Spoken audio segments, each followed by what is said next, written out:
The player you need to trade for before week 9 is that more this week on the couch. I just realized it's week 8, Alfredo. So before people realize how I messed up, tell them who they need to trade for before week 8.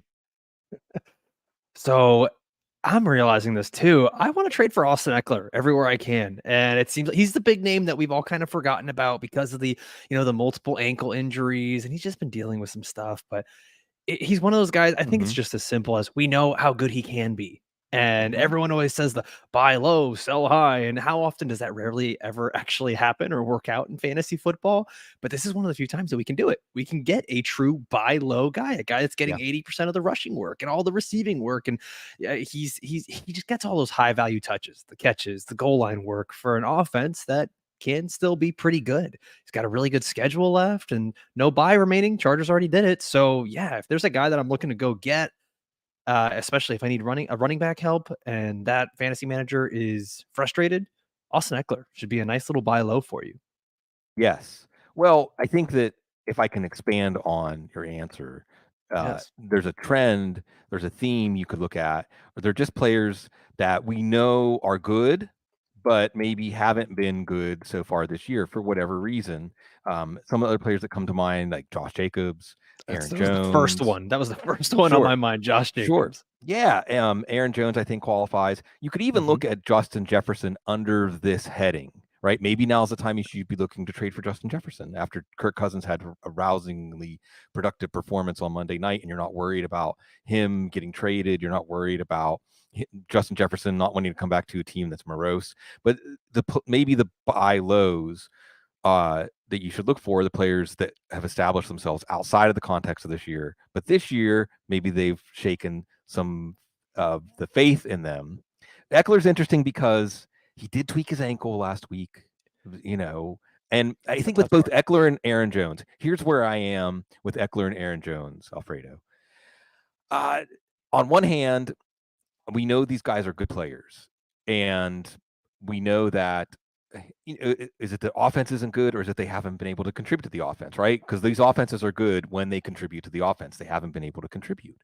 However, they're both on the back 9 of their career at this point as a running back, and the cliff can sneak up quickly in terms of your body's ability to bounce back. Right. So, are we looking at a lost season?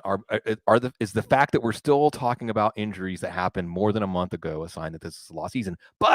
But I'll step back from that and say it's right when we're actually doubting them that the buy low window is open. It isn't a buy low window if everyone says, yeah, he's going to bounce back. If some Right. people are saying, well, I'm not sure he's going to bounce back. I know this. If he doesn't bounce back, Eckler against Chicago, then you'll be able to buy lower. And maybe then people really will Yep. give him up for a price. So this is it. But then again, Chicago can give you the urgency to get this done. I guess trade. I mean, we're talking about trades. We're coming in with the headline of trades. Let me try this one on for size. I'm looking at Travis Etienne, Mhm. and I know anybody who has Travis Etienne saying, "Why would you tell me to trade Travis Etienne right now?" But he has 6 touchdowns in the last 3 weeks. Now, unless we expect him to score 34 touchdowns, he is staying involved in the passing game. If he's valued correctly, he should be valued as a top 3, 4, 5 running back. I don't know how sustainable that is. I almost wonder if we're looking for a move in concert with that, it would be that Trevor Lawrence is going to start to come on. And I always like to look at total touchdowns, Alfredo, and think that eventually the variance is going to balance out. The variance has been in Travis Etienne's favor. Or am I just overthinking this? It's tough not to overthink this stuff. You start to see these running backs play well, and whenever you see, like, the touchdowns keep creeping up, and the efficiency is so good, it's hard not to galaxy brain it and think, well, variance tells you this has to go back the other way, right? Like, at some point, it has to. I can't remember how many carries deep he was in the Saints game, and we were already looking at 2 touchdowns on, like, 10 touches. Right. It was insane. And everyone was saying this might be one of those games where Travis Etienne struggles because the Saints' run defense is so good, and it didn't matter. But I think what if you are buying into Travis Etienne, what you're buying into is that this Jacksonville Jaguars offense is going to continue to get better. and that it's not going to matter, because if he doesn't have the touchdowns elsewhere, maybe that turns into more receptions elsewhere, or it turns into more efficiency running the ball and getting a better yards per carry. So I think there's a lot of different ways you go with this. I don't think you're overthinking it, Sig, but I do still think that Travis Etienne, I don't think it's crazy to say he's probably top 5 running back rest of season here, especially with that offense and what we know Doug Peterson does well. And there's nobody. Tank Bigsby has not really taken a whole lot from Etienne. So all the worries that people had before the season, I think they're gone at this point. Yeah, it's interesting to reflect on that, because Bigsby scored a couple of short yardage touchdowns early in the year, but otherwise did not look good. And going into the season, there was coach comments, there was usage in training camp, there were training camp reports thinking, well, and it makes sense, right? You spend a 3rd round pick on a running back, you intend to use that running back. Right. And we had seen the holes in Travis Etienne's game, or the places he could improve. And sure enough, early on, it seemed like, wow. I mean, imagine if Tank Bigsby was getting these short yardage rushing touchdowns, although they're not all short yardage. Some of these are long ones that he's putting away the game, like the coup de grace. But you see teams, when we get the intel preseason training camp, it does actually accurately reflect a team's intentions, but the players actually still decide what happens in the end. And if you bet on Travis Etienne, then you've been rewarded for that. Although I do think just in also seasons change, right? The seasons are changing. We're almost here, Halloween, the fall festival.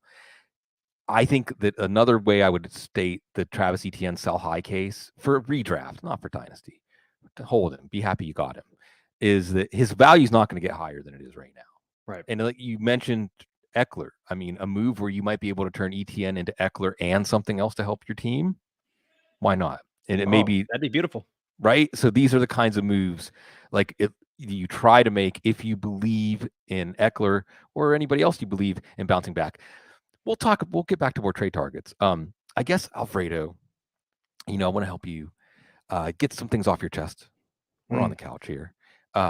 It's so, by the way, it's just very rich and dripping that you have the jaws over your shoulder, right? That's just that's all of us during the right. Well, the doom and gloom, we're trying to outswim it, but it's okay. It's okay if fantasy football is like a grim hobby, a hobby where, like I described it, it's another way to describe it would be like a race through a minefield. And well, if a mine like blows off one of your feet, you still have to keep like dragging yourself along. Everybody's fantasy football team is dragging themselves along by the time we get to the playoffs. That is how I think the season has felt for a lot of people, or at least what I hear people telling me about. How's the fantasy football season been for you? You can take it whatever direction you want, as a creator, as a player, as just a fan of the NFL. How's it going?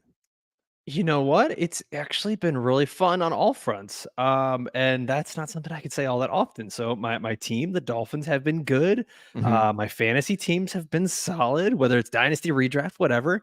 And then as a creator, it's been fantastic. Honestly, just doing my first full season here with Football Guys and doing the fantasy football show with Dave Kluge. It's been awesome. And not to ever compare what we do to the actual NFL athletes and the strenuous activity they go through. Come on, it's grueling. Rise and grind, Alfredo.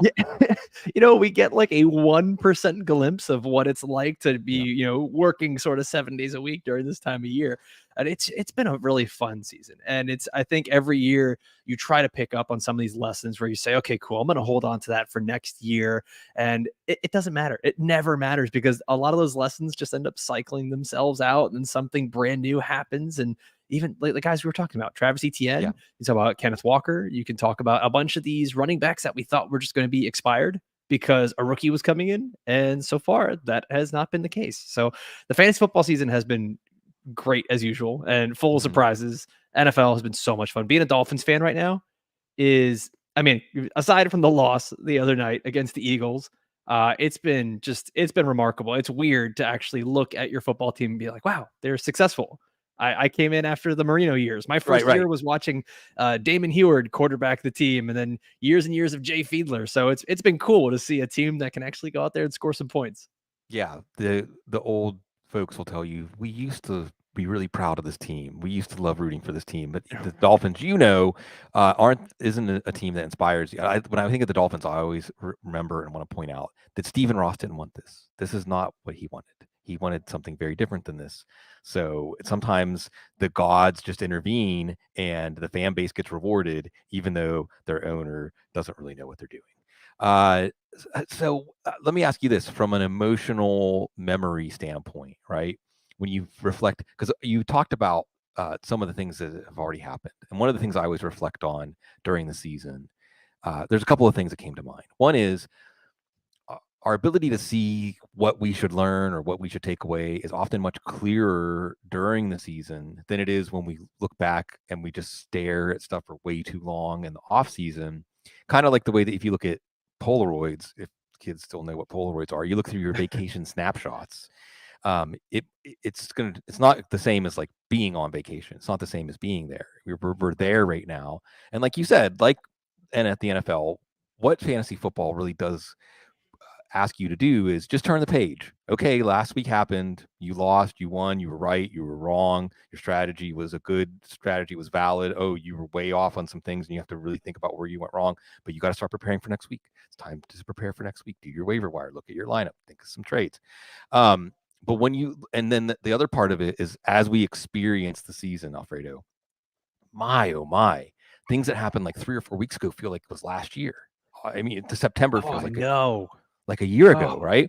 Yes. So when you think about this season, what are some of the things that stand out for you, whether it's things about your teams or things that you think about as that came up in shows you were doing, or just things that really stand out when you put your mind to like what's going to last out of this year? What lasted from the first half of the season?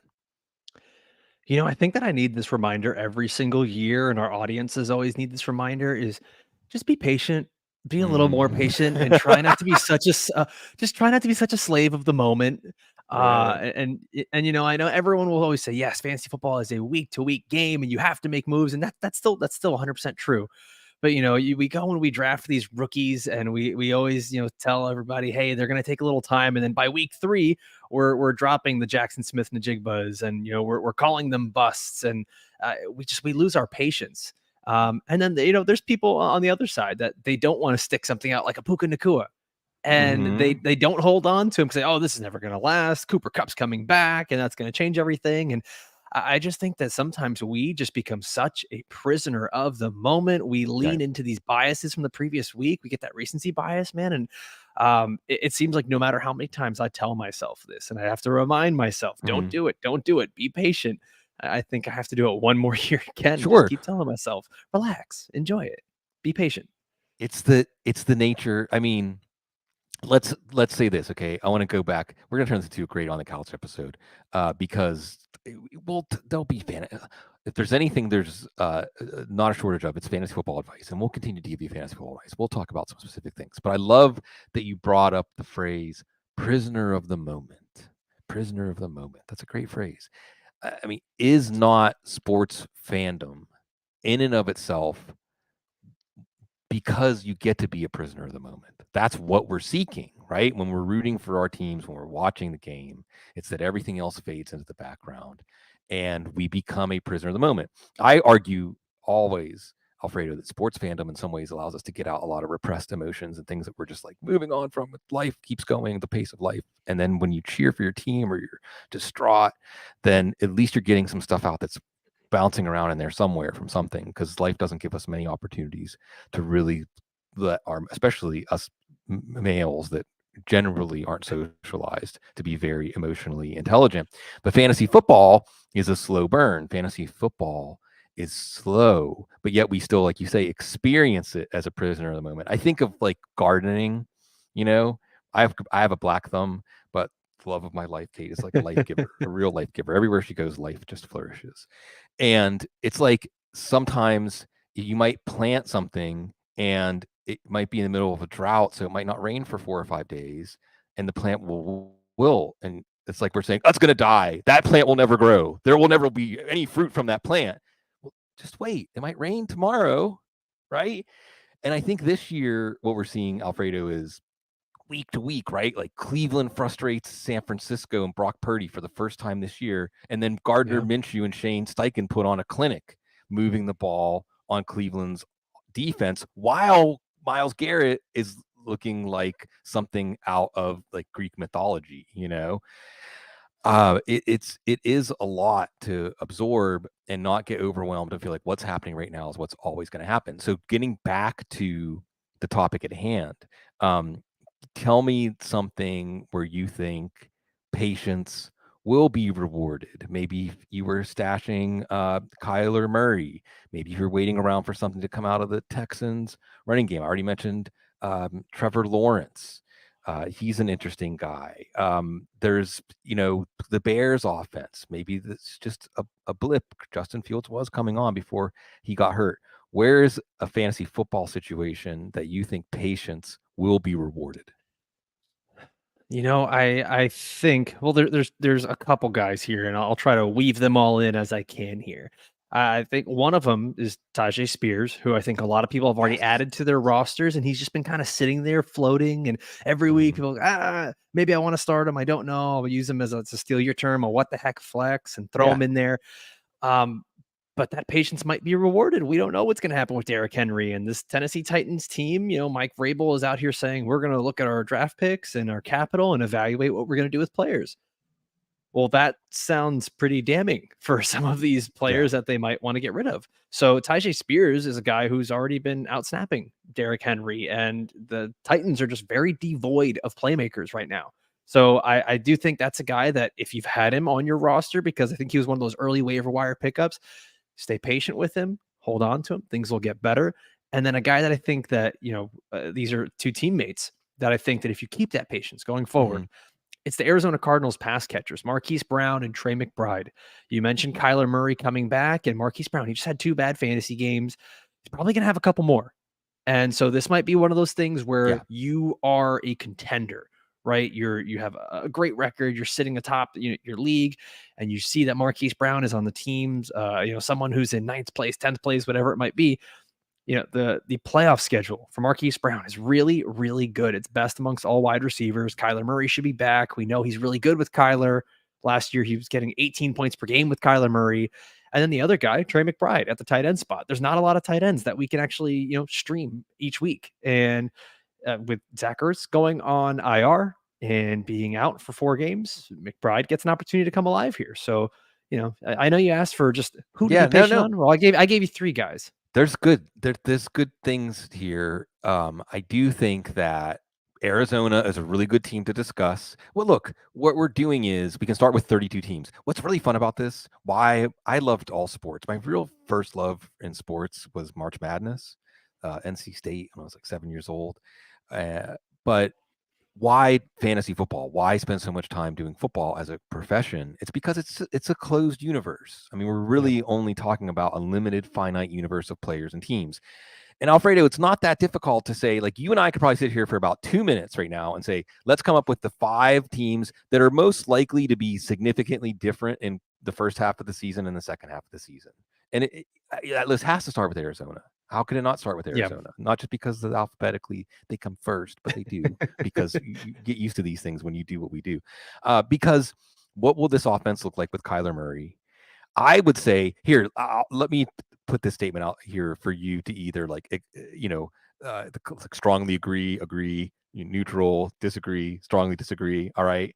I believe that the consensus, the general public view of Kyler Murray underrates him as a football player. Oh, strongly agree. Strongly agree.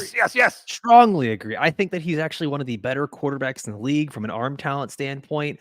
I think that it gets so easy nowadays with social media to turn every player into a meme. And to take that even further, to turn every coach into a meme. Just like everyone did with Jonathan Gannon the first time that he, showed up on a video saying shots, pew, pew, pew. And then everyone just, this is the Michael Scott of the NFL. Well, sure, but he's got that team playing really well. And we did the same thing with Nick Sirianni when he took over the Eagles and he had a couple of bad press conferences. But Kyler Murray, man, like he's incredibly talented. Obviously, I think we do have to be a little bit worried about where the knee is.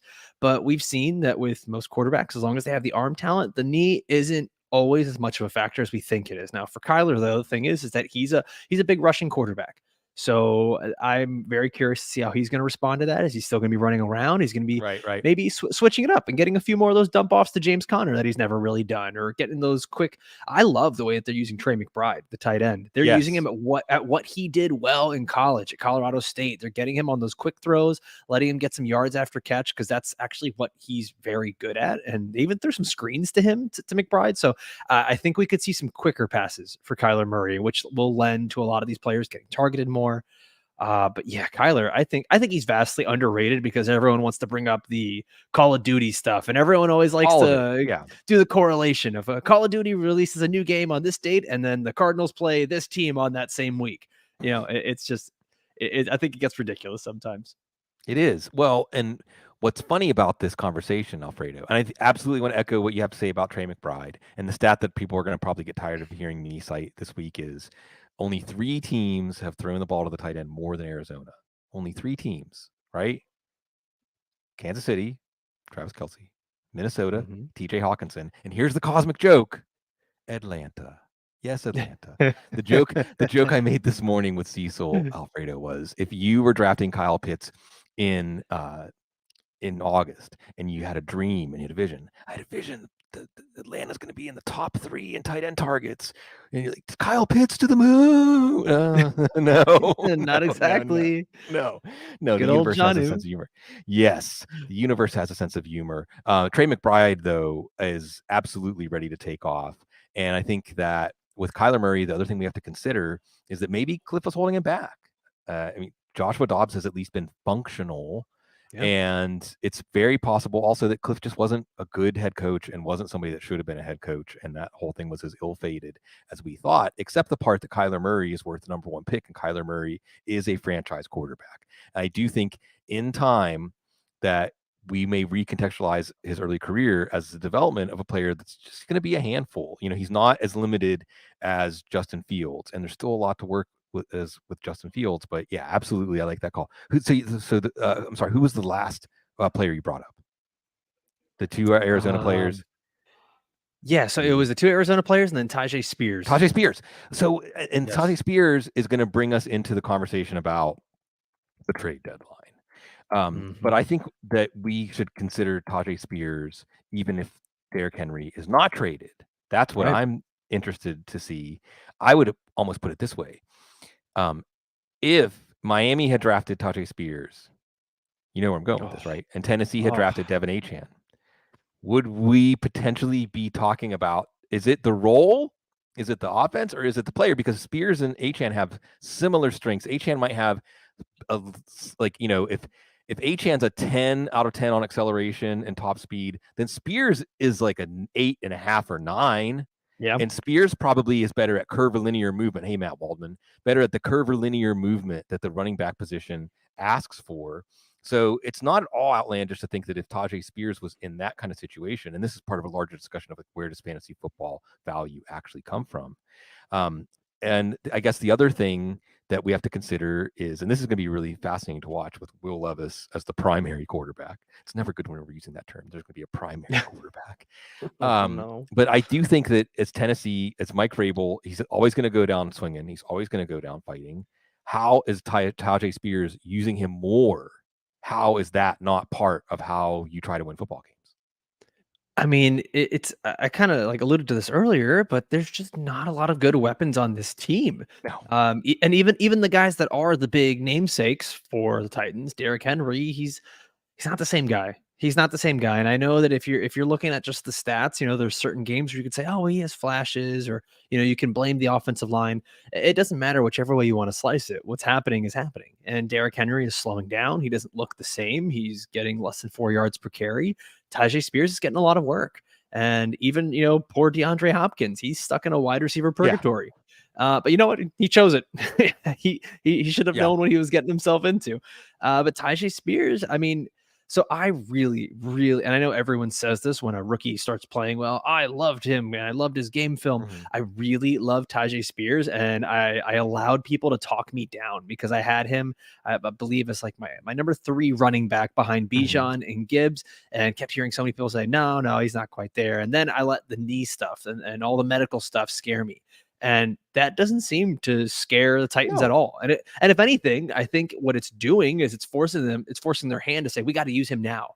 Because Right. even if we just Right. get 3 good Ajayi years of Tyjae Spears, let's do them right now while we're still somewhat competitive. So whether Derrick Henry's on, like you said, Zig, whether Derrick Henry's on that team or not, Tyjae Spears is going to be a big part of that offense. And honestly, I think even more so if they end up going to a Will Levis and a Malik Willis and these guys who just can't run the offense the same way Ryan Tannehill does. So yeah, Tyjae Spears, I think he's such a good player. I think he's such a fun player. And you mentioned him going to the Miami Dolphins. That's exactly who I wanted them to get. And I was so disappointed when I saw him go to Tennessee. But I can't complain about Devon Achane. He's been phenomenal. Yeah, that's another one, by the way, under the same rubric. Yep. Am I using that word correctly? Sometimes my brain will queue up a word in a sentence, Alfredo. I'm like, brain, are you sure? It's too late, brain. We did it. Yep. But Justin Jefferson, Devin Achane, and there's you almost could do a series of articles now. Oh, the articles we could do if we could just clone ourselves. Where if you're 7-0 right now, here's the kind of trade you should be looking to make. If you're 3-4 right now, here it's a totally different guide, right?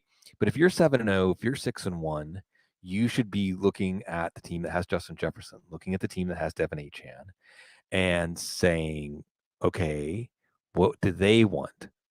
If they're also somehow 6-1 or 7-0, there's probably not much for you to do. But if they're 3-4, and you know your playoff format, how many teams get into? 4 teams get into, 6 teams to get in. Does a total points team get in?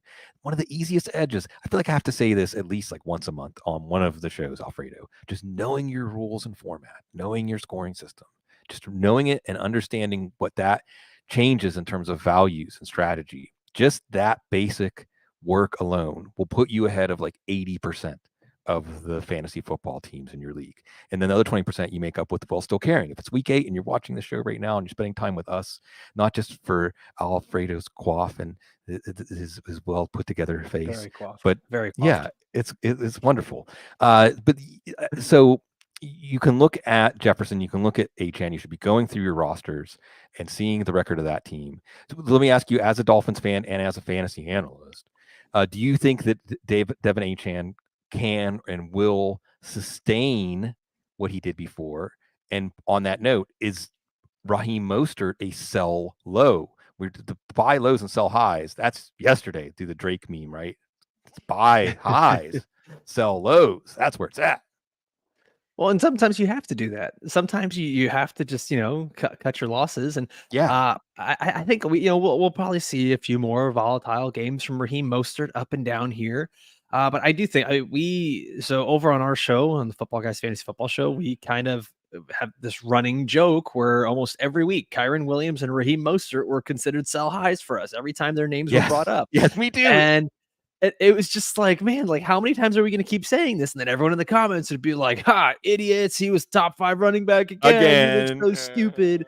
This aged like poor milk." And it's like, yeah, no, I get it, but it's just like conventional wisdom tells you some of these things just don't last. And given Raheem Mostert's injury history and the addition of Devon Achane coming back in, there's I don't know that I can't see Raheem Mostert continuing this, top 5 fantasy running back thing the rest of the season.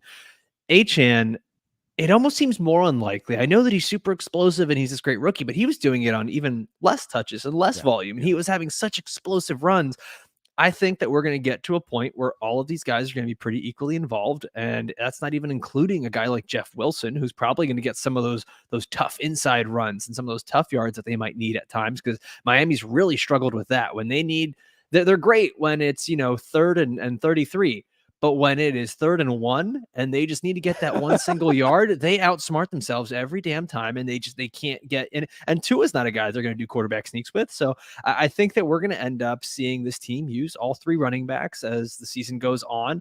I think that Mostert and Achane will probably end up being the most valuable, while Jeff Wilson, in certain weeks could be one of those what the heck flexes. Yeah, I think, and the larger question around all this, Alfredo, and again, you can say, so I could say something like, which Miami offense is the real Miami offense, right? The 70-point offense against Denver, the offense that has struggled against Philadelphia and AFC East opponents? Or is that the real offense that, depending on the opponent, they're highly sensitive to quality of opponent, and they're highly sensitive to the defensive game planning and how well it can beat them to the punch of what they want to do? That's why it's going to be really interesting to see what they do against New England this weekend. A New England defense that does not have Christian Gonzalez and Matt Judon, who arguably, certainly Judon's the best player in that defense, and Gonzalez was probably their best cover corner. Go ahead. And you know what? I'll say this. Mm-hmm. Tua Tagovailoa still undefeated against Bill Belichick in the NFL. Mike McDaniel. Yeah. Well, and that's even before cool. Mike McDaniel, Tua. That's true. Even with Brian Flores. So it's one of those things. It's going to be an ugly game. So don't expect big numbers. It'll probably be another ugly game. But it's right. That Dolphins fan, it's fun. And that's why it might be, if you have any sort of urgency to sell Raheem Mostert, that might be why, because you wouldn't expect a ceiling game from this offense this week. But I do think that, again, you're trying to get ahead of these trends, and sometimes, and I don't, I'm Mr. Mayor of Narrative Street, and I like to indulge in the emotional side of fantasy football and stories and everything, Alfredo. But someone like Mike Clay, who I hold in extremely high esteem. My saying about Mike Clay is death taxes of Mike Clay. If you've ever been in a league with Mike Clay, you're nodding along and you understand. And it's just stacking all these 55-45 bets. You just stack 55-45 bets. And over time, you reap more gains and losses. And it's just doing the smart thing. And the smart thing is, like you said, eventually sometimes outliers remain outliers, but outside, if we don't have a good why for the outlier, then we shouldn't expect it to sustain. Kyren Williams is a terrific example. I too had Kyren Williams as a sell high. And some of it is, and one of the things that I'm also examining from a larger perspective, Alfredo, is, can any running back hold up anymore under 350, 400 touches? Is it next? Because I don't think McCaffrey's going to be the same this year. I'm not saying sell McCaffrey. I am saying hold on to Jordan Mason and Elijah Mitchell. And I'm also saying that, these injuries, I think in some cases, are just, how can you expect a player to hold up when you're giving him the Kyren Williams thing screamed overuse injury, because he's a 5'8", 194-pound back. Now, I don't know if Kyren Williams, though, I wouldn't hold him in the same esteem, I'll use that word again, that I would a Justin Jefferson or even a Devin Achane. If let's do a little IR tango, I'll give you Kyren Williams, you give me Devin Achane. I jump at that. Yeah. 100%. I think. But that's what's fun about fantasy football, is you find diverging opinions, and you want to try to find trades. You want to create trades where both sides feel like they won, right? And it's okay. Yes, I was going to agree with you right there. Those are the best trades. I love seeing the questions when someone asks, "Did I win?" And I always like to respond with, "It was a fair trade, but I hope you got the guys you wanted." I prefer these players, but it was pretty fair. You don't want to create bad relationships with the people in your league where you kind of gloat to everyone else of like, "Look, I won." No, well, some of this stuff is like really simple. Let's go off on a tangent, since trade was in the title of the show. Trading tips. There's not nearly enough. I always like to drop in there, because what percentage of our audience, it's like musicians going to certain shows, right? What percentage of our audience are either aspiring, I hate the term content creators, aspiring fantasy football analysts or fantasy football analysts. And one of the areas that I think is not nearly developed or mined enough for good, useful things, content, is trading. And you mentioned the relationships, and I don't think this is any different in the NFL or any of the other professional sports. You have to have relationships, and you develop those relationships even with the manner that you conduct your trade talks, and how you do in terms of having timely replies and being forthcoming about your intentions, and all those things lay the groundwork for future trades. And things you can do also cut off the possibility of future trades. And of course, it's a real thing in the NFL, and it's a real thing in fantasy football leagues that, hey, maybe you won this trade, or I gave you, I'm not going to be the guy who says this trade's not going to happen because you keep insisting on a second round pick instead of a third round pick. But maybe next time you'll give me a second round pick instead of a third round pick. That's fine. That's life. That's okay. So go ahead. I love that you're talking about that, because I always say it. That's one of the most underrated things in all of fantasy football. It's the intangible things, right? The stuff that you're not putting into spreadsheets and stuff like that. It's that psychology of fantasy football and the way that people trade and stuff like that. Like for example, I think Deebo Samuel is a good guy that I'd love to have on my roster going forward because the Niners have a really good schedule later on in the year. But so many people look at Deebo and say, yeah, but he's injured all the time. I can never rely on him. And you start to the wheels start spinning of, okay, this person really isn't into that player and they're letting the injuries kind of overcome their thought process. And I think that you mentioned something about like knowing your league, right? I think that knowing your league mates is just as important. Knowing your league mates, this almost the same way that you know the scoring settings in your league, becomes so important because you know there's I know like there's one guy in my league, I know he would do anything for Lamar Jackson. So it's okay if I have Lamar Jackson, he really wants him, I think we can work out a good deal here. Or I know there's there's a whole bunch of Dolphins fans in my leagues. If I'm trying to go and buy Tyreek Hill from them or Jalen Waddle, because I think Jalen Waddle might be a buy low candidate, I'm probably still gonna have to pony up the dough because that's just how it is. And so that's why I look at those things and say you got to know your league mates just as much as you know your league. That's why those home leagues, they're so much more fun. Yeah, it's because it's part of a longer relationship, right? Yeah. Both the individual relationship and the relationship of all the people, the history of the league and things like that.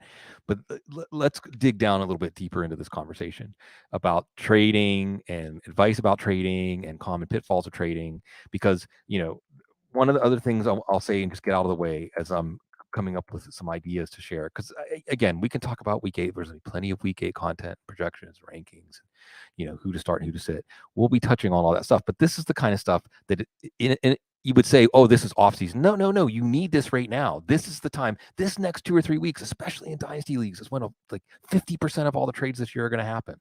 So this is how you can get in on this. One thing I think is you have to learn this, like you said, the style and beliefs of your fellow teams.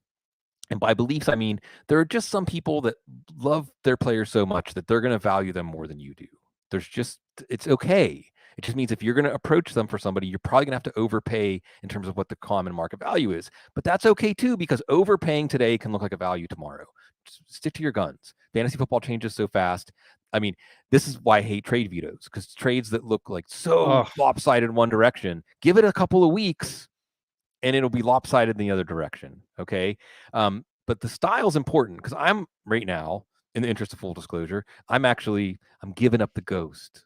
I know everyone cares about our team so much. I'm giving up the ghost in a dynasty league. It's a tight end premium dynasty league. Actually, I have Travis Kelce on a franchise tag, but I'm giving up the ghost. I'm looking at my team, Alfredo, and I'm thinking, you know what? I'm 2-5. I've lost because I've started the wrong defense twice this year, which is on me. Dallas and San Francisco. Oh, it's a nightmare having Dallas and San Francisco, even though you would think it would be good. And I'm giving up the ghost and I'm saying I'm going to trade Kelce. And there are 2 teams very interested in Kelce. One of the teams is like, here, I basically we're the talks start at offers, maybe firm offers. For offers, I'm a lawyer, dormant, so we can talk about offer, acceptance, contract, and things like that. What constitutes an acceptance and what constitutes an offer. But right away we got to, well, okay, I'll give you this player and this pick and one of these 2 players. If you give me this player and toss me back a quarterback for my bye week because I'm trading away my backup quarterback or whatever. Okay. The other person I'm negotiating with is like, well, I need to think about it. I need to look at my roster. I need to look at my salary cap situation. Let me get back to you. I don't know. Would you consider maybe this player being involved instead? And it's more vague, and that's okay. There's a path to completing a deal with both people, but the way the mating dance will go is different. And it's like managing people. If you've ever been in a job where you have to manage people, you have to treat people as coaching, right? Coaching 101. One of the things I like to do, Alfredo, to help move a trade along is get into, and this stuff can lay groundwork for future deals, is there's a trade at the door right now, an opportunity knocks. It is how do you value players in relation to each other? Who do you think is worth more on your bench? Rashad Bateman or Roshi Rice or whatever. I mean, those players aren't close. My brain didn't pull out 2 good equivalents. And you try to get people to, Tyjae Spears or Zach Charbonnet or whatever, so that you can file that away. And if they tell you, well, I value Spears a little bit more, that can help when you're talking about pieces in a trade, and that can help Yes. establish, and it changes, but even just sometimes that can get talks moving. And then the other thing I think people need to remember, and this is the last thing, and then I'll hand it back to you, and then we can talk at some more like topics of the moment, is remember this, okay? It's a limited universe. You've got 11 other teams or 15 other teams, okay? Now let's cut some percentage of those teams out because they either don't need that position, they don't like that player, they've already hung it up this year, they're not trying to win now, they're trying to rebuild, or vice versa, right? You might, if you're looking, like for instance, me looking to sell off Travis Kelce to a contender, there might really only be 2 teams that would give something significant for him. So I might have to take less than what I set out to get, unless I want to just go down with the ship and take Travis Kelce into the sunset with me, which is fine. And in some ways, you're naturally being guided through this process. But I think we think of it like a store where you're going into a store and you're trying to buy the shirt that you want. Well, it's yeah, there's 2 shirts on the rack, or you're walking out without a shirt on.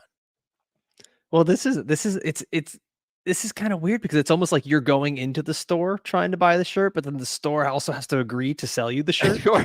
It's Yeah. How much do you give me for the shirt? Yeah, yeah. And it's so like the way I always like to approach these trades is instead of just like kind of blindly sending out an offer or getting guys, I spark up a conversation. Mhm. Like, hey man, how's everything going with your team? Are you looking to make any trades? Because first and foremost, if that person is not looking to make any trades, Right. you're just not going to get anything going, right? Start the conversation. Then the next thing that I like to do is I want to know what's on the menu before I just start ordering, right? I don't Sure. want to say, "Ooh, yeah, give me your best Tyjae Spears," and they go, "Yeah, I'm not trading him." So what I like to do is, okay, why don't you tell me what players you like from my roster? What players are you Mhm, willing to trade mhm, from your mhm. roster? And then I'll do the same. And let's see where we can start to mix and match. And it does become a little, fortuitous, and it's a bit of a process. It's not a 5-minute thing, and I don't think that many trades will be a 5-minute thing. Sometimes you get lucky, but it's 100%. It's a conversation. It's who are you willing to let go of? Who are you willing to move on from? Who do you like from my team?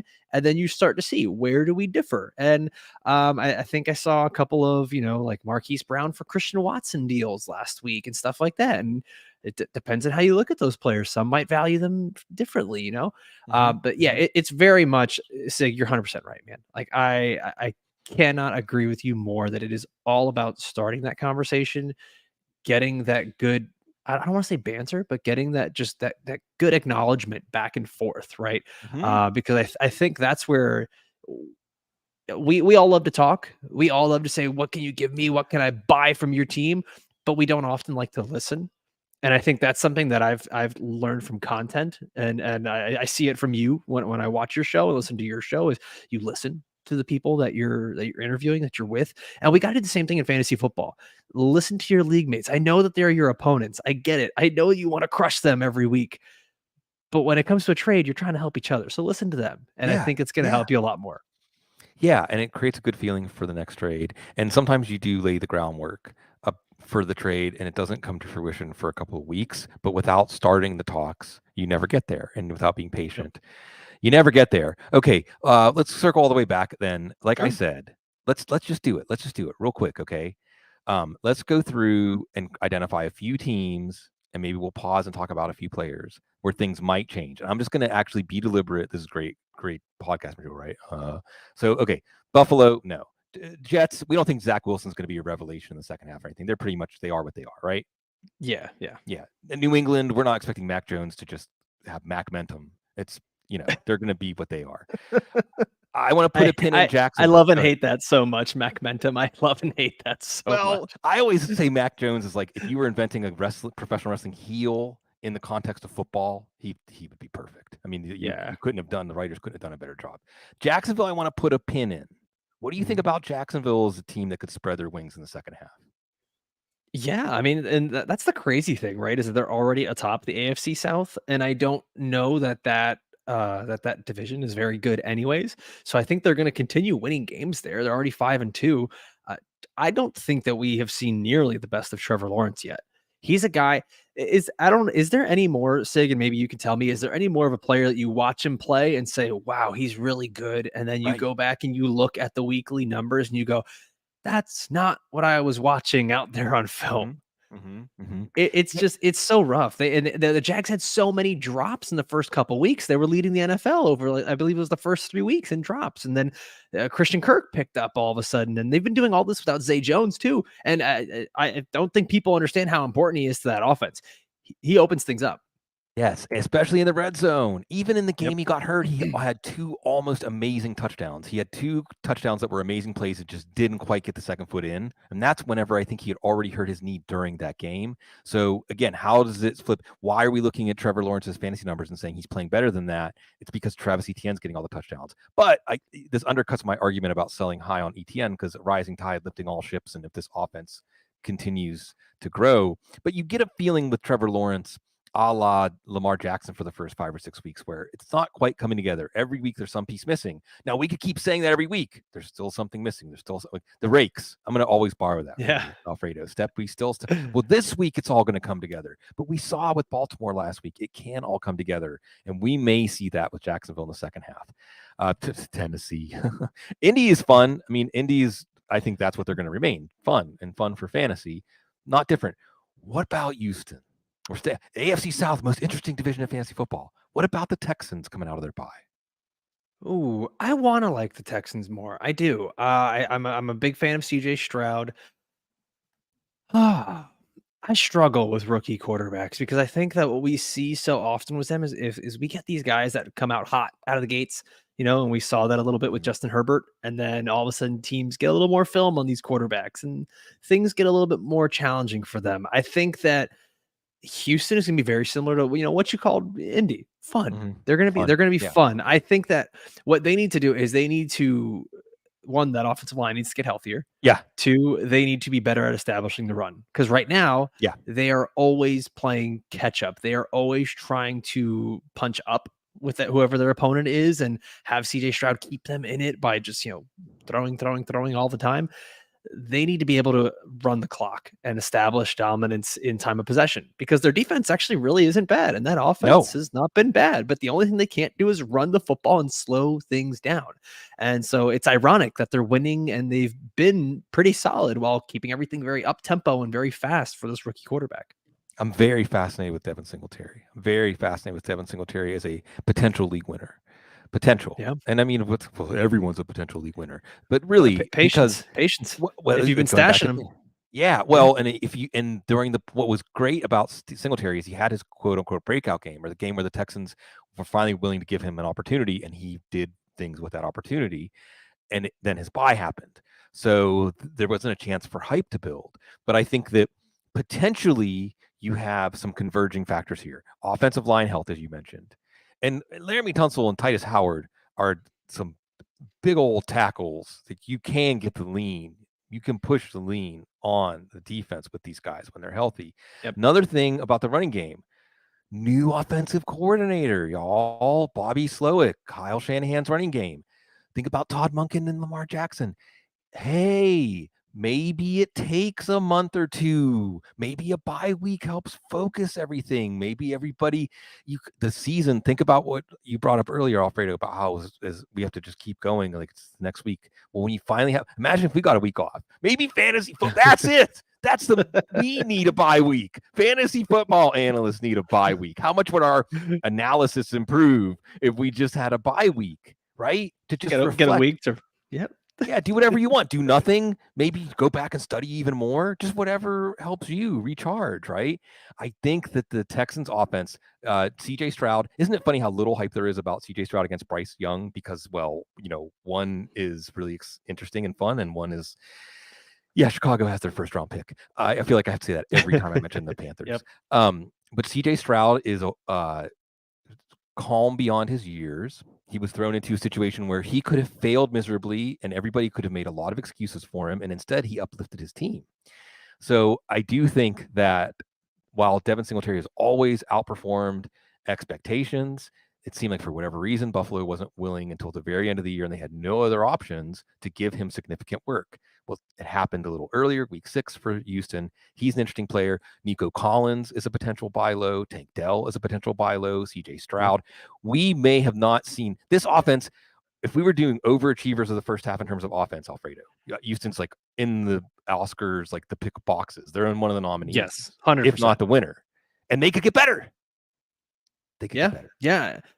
I think that something that you said that's very underrated is, people are seeing the change of Lamar Jackson and Todd Monken's offense and how much time it's taken for him. I always like to compare running backs to three-point shooters. They need to get into a rhythm. You can't just send a running back out there for one run and then take them right back off the field. They need to get into a rhythm, and especially learning a whole new system. Dameon Pierce has never really been that outside zone guy that's doing a lot of those things, and he's typically been a gap runner. And so now he's getting into an opportunity to do something different. Devin Singletary, I think he's a little bit better built for that rushing attack. So Yeah. I'm going to be really curious to see what they do coming out of the bye. And he's fresh. I mean, this is Tyjae Spears, fresh. Kyler Murray's going to be fresh, right? These players even coming back from injury, even Devin Achane. I think one of the other reasons, one of the hidden stories of why I always like to say zero with string running backs, not even third string running backs. By the time we get to week 14, week 15, week 16, some of these running backs that come out of nowhere, except Mike Boone, I'll take that one with me to the grave. He had such a great week 17 before week 17 mattered in fantasy football. It was week 17. Why can't that count? But these running backs sometimes are so consequential for fantasy football, even though they meant nothing during the season, because they haven't been taking all the beating of all the other players. And that's why we have to be open to things changing and be patient and try to get ahead of it and just keep chopping wood, just keep going for it. All right, we're like a minute into Off the Rails. I want to talk movies. Someone in the chat room says, Alfredo in a movie theater? Yes. I mean, we talked a little bit about Batman, but I'm going to go further back than Batman. I'll start here because it is on the couch. Well, what's the first movie that you can remember that was your favorite movie? Oh man, you're putting me out there. I'm trying to think. I remember really loving. Oh man, let me think. If I'm going like really like the first movie I remember loving, it's all those little Disney animated movies. Yeah. My mom always tells me that I would sit there and watch Snow White like 5 times a day, like every little kid does. Now it sort of creeps me out, but back then that was what I was watching. And then I remember just being obsessed with all those sports movies, The Sandlot and Mighty Ducks. And living in South Florida, we have no hockey. So for me to see all these kids going out there playing ice hockey was so foreign to me. I thought it was the coolest thing ever. Yeah, Disney's like part of our collective. You're in Orlando right now, right? So like you're right there. Like you can, if we're quiet, you can hear the hum coming out of like Disney headquarters there. All the magic. Indeed. Well, you get a feeling when you're at Disney that Walt Disney understood that he was like, you have this picture of like, when they're doing brain surgery on somebody, especially back in the olden days with crude brain surgery, you could like press this and watch his leg kick, like if you press this part of the brain, his eyes will close and open. And that Walt Disney really understood. I feel like present tense, because like talking about how this continues to be a thing, right? That they're pressing parts of our brain, like our story brain, like our conception of ourselves, our conception of the stories that we come from. It's mythology. And like you said, I mean, we're even doing it in the same way that like hundreds of years ago in your village, they might have told these 4 stories about this thing that lives in the woods, and that's why we don't go in the woods. And this one time that there was going to be a flood, and like the animal came and saved everybody, and that's why we hold this animal in veneration, right? These are the Disney stories. They're the common Disney stories, and they're in us. They're part of us. But you said it creeps you out. I'm gonna see him. You're on the couch now, Alfredo. Watch what you say, because I'm gonna ask questions. I love the way someone phrased it to me this weekend is they said, man, nobody sold happiness in our lifetime better than Walt Disney. Nobody turned happiness into a product better than Walt Disney. Just amazed by it. Yeah, right. Well, there's an old saying, I think it's this old Spanish saying, like, there is no happiness, there are only moments of happiness. Maybe that's where we go astray. We think that something you should just achieve or a destination you get to, and it's not. It's like it's a place that you can like find yourself in, but then lose your way and you find your way back. So if we fast forward to like high school, teenage, adolescent, like you're becoming like the young man, like what was one of your movies or your characters that was a motif for you? I mean, anyone that knows me knows I'm a big Star Wars guy, and I love Mhm. all the Star Wars movies. So, being a kid and watching the Star Wars movie, the original trilogy, right? And then getting the Yes. prequels when I was a kid, and then now getting, these other new sequels, which, we won't talk about those as an adult. That was cool growing up with, but everyone likes Star Wars. So I'll put that on the back burner. The one that I fell in love with, and even my mom was surprised, was Back to the Future. I Oh absolutely fell yeah. in love with Back to the Future. Marty McFly, Doc Brown. Like, Doc Brown was just like the cool uncle that everyone wanted to Yeah, have, yeah, yeah. and I just fell in love with that whole concept of, going back and seeing what your parents were like when they were kids, and his dad's this big dork, and his mom is not at all what, the way she acts now as an adult, and, I think it was one of those first things that really showed me, consequences for your actions, even the Sure. smallest things, whether it is intentional or not, consequences for your actions. It was so fun. So fun. And Yeah. if you are in your car and you hit 88 miles per hour and you don't just get like a little jolt of energy every time, then Sure. I don't know what's wrong. Yeah, no, it's great. Doc Brown is a fantastic character. Doc Brown is like a trickster. Doc Brown is someone who can create chaos or create, I mean, in the film, open up some sort of window or door that you didn't know was there. He's like a wizard, and it's really fun. Someone pointed out this is like you're getting old. This is for me. You're not old. You're still at peak. That if they were making Back to the Future now, it'd be like, hey, it's your cousin Marvin Cobain. Listen to this great new sound, right? That dates like where we're at in the calendar. Back to the Future is great. Time travel's great because, well, what's funny about time travel in Back to the Future is you're not necessarily going back to change anything.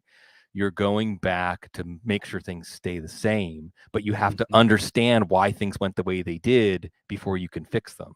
Now you also have Donnie Darko. Where are you a Donnie Darko fan? Tremendous film. I've Tremendous so film. I've seen it once. I gotta go back and watch it Oh, again. Now that we're in Halloween, oh, we're in spooky season. I gotta go back and watch it's it a again. Halloween movie. You're right. That's Yeah. such, we were talking about Halloween movies. We're watching like The Nightmare Before Christmas, et cetera, et cetera, et cetera. Like, what are the good Halloween, Beetlejuice, like, what are the good Halloween movies? Yes. I always forget Donnie Darko is a Halloween movie. It's totally a Halloween movie.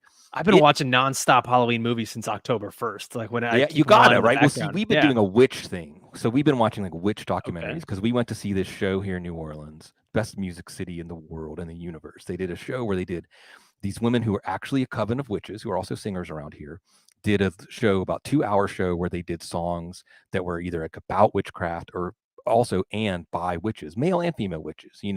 So it was like Olivia Newton-John magic, or even like Sinead O'Connor or Led Zeppelin or David Bowie. And they all sang the songs not like covers, but like they were invocations. There was actually an invocation at the beginning of the show.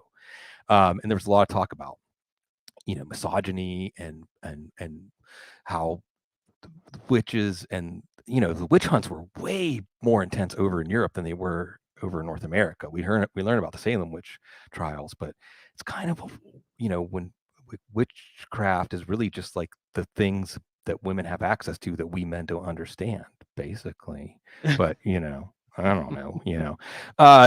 Anyway, Donnie Darko, it's another one where you have to fix the past to make sure that he saves the universe. He's kind of like a Jesus story. He saves the See, when I universe. saw it when I saw it, I was too young. I don't think I quite understood it. I Oh 'cause yeah. it wasn't quite on the nose as Back to the Future, where everything is kind of, gift wrapped for you. So Hmm. I gotta check it out again now that I'm It's a good, and little bit it's older. also set in the 80s. It's also like set in like Okay. 88. I think it's right around the Bush Dukakis election in 88. I think they talk Okay. about it at the dinner table. And then there's really quickly, I'll wind up on this note. Then there's Dark.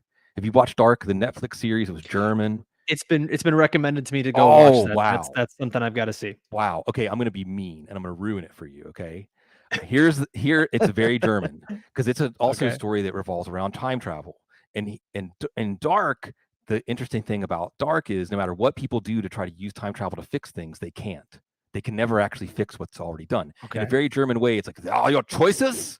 And when you make your choices, they are forever and you can never change them. So make good choices when you set your lineup this week.